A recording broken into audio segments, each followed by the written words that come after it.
Hey everyone, welcome to today's Special Explainer.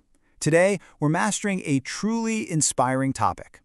Consider this your ultimate guide to the epic autobiography of South Africa's first black president and legendary freedom fighter, Nelson Mandela. We're diving deep into Long Walk to Freedom, which is absolutely crucial for your board exams. So, let's get right into it. Think about it for a second. How can one person's life story completely capture a whole nation's monumental struggle? Well, this isn't just another chapter in a textbook. It's a real-life epic journey. We're talking about transitioning from a dark, cruel system to this bright, hopeful dawn of democracy. It's a story of freedom built on unimaginable sacrifices. Here's our roadmap for today. We'll cover 5 main areas. First, the historic dawn. Second, the system of apartheid. Then, the meaning of freedom, followed by courage and the oppressor. And finally, we'll wrap up with Mandela's character sketch. These 5 areas are definitely the most crucial for your exams. All right, starting with Part 1, the historic dawn. Now grab your notebooks because you absolutely need to remember this exact date for your exams. May 10th, 1994. Picture this, a lovely sandstone amphitheater formed by the Union buildings in Pretoria. It was a bright, clear autumn morning, a day that would literally change South African history forever. So what exactly went down that day? Well, after centuries of white rule, South Africa formed its very first democratic, non-racial government. Nelson Mandela took the oath as the nation's first black president. It was just this incredible moment, boasting the largest gathering of international leaders ever seen on South African soil. And to really mark the unity of this new rainbow nation, 2 national anthems were sung. A brand new era had officially begun. Moving on to Part 2, the system of apartheid. You really need to nail this definition for your boards. Apartheid was a formal, incredibly cruel system of racial segregation and oppression. Definitely write down those exact key words, racial segregation and oppression. This system literally divided people in South Africa based purely on their skin color. Black people were stripped of their fundamental rights and completely denied any sense of freedom. Let's put this into historical context. Back in 1948, the National Party officially formalized this brutal system. From there, strict laws were put into place. Naturally, people protested, but they were violently suppressed. Take the 1960 Sharpeville Massacre, for instance, where peaceful protesters were gunned down. Then came the 1976 Soweto Rebellion, driven by students fighting back.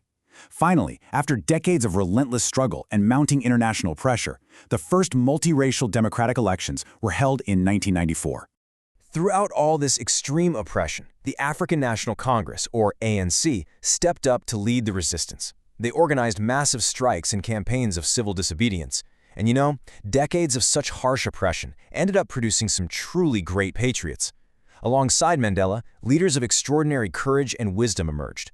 People like Oliver Tambo and Walter Sisulu, who made unimaginable sacrifices for the cause. That brings us to Part 3, the true meaning of freedom. So how did Mandela's understanding of freedom evolve over time? He actually writes, "I was not born with a hunger to be free.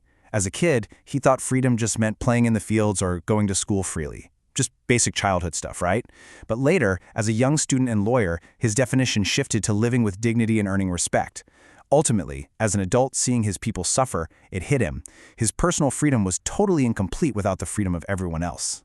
This leads us to a really powerful concept from the chapter. Freedom is indivisible.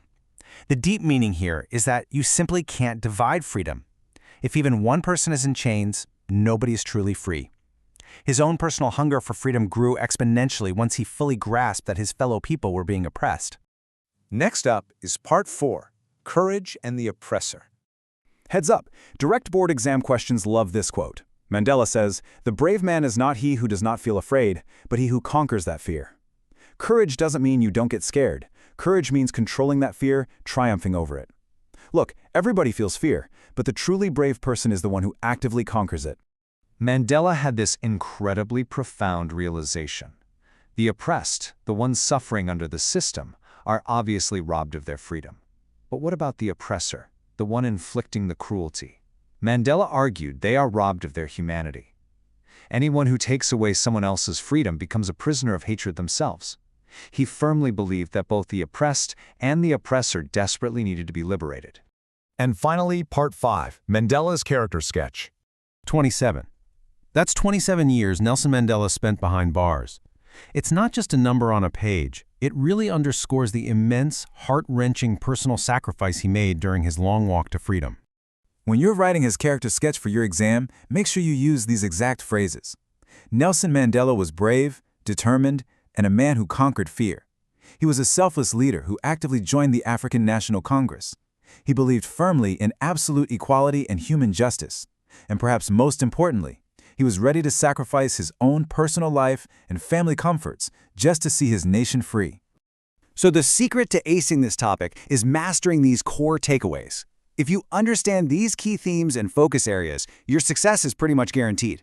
Themes of freedom, equality, courage, and responsibility flow through this entire explainer. Focus heavily on describing the May 10th inauguration, defining apartheid clearly, explaining Mandela's evolving idea of freedom, and remembering his true definition of courage. To wrap things up today, I want to leave you with a quick thought. Mandela realized that with freedom comes immense responsibility. His long walk to freedom didn't just end on Inauguration Day, it started a whole new phase of nation building. So think about your own journey. What will be your long walk to make the world a better place? Keep reflecting on that and master this chapter with confidence. Thanks so much for hanging out with me, and I'll catch you in the next one.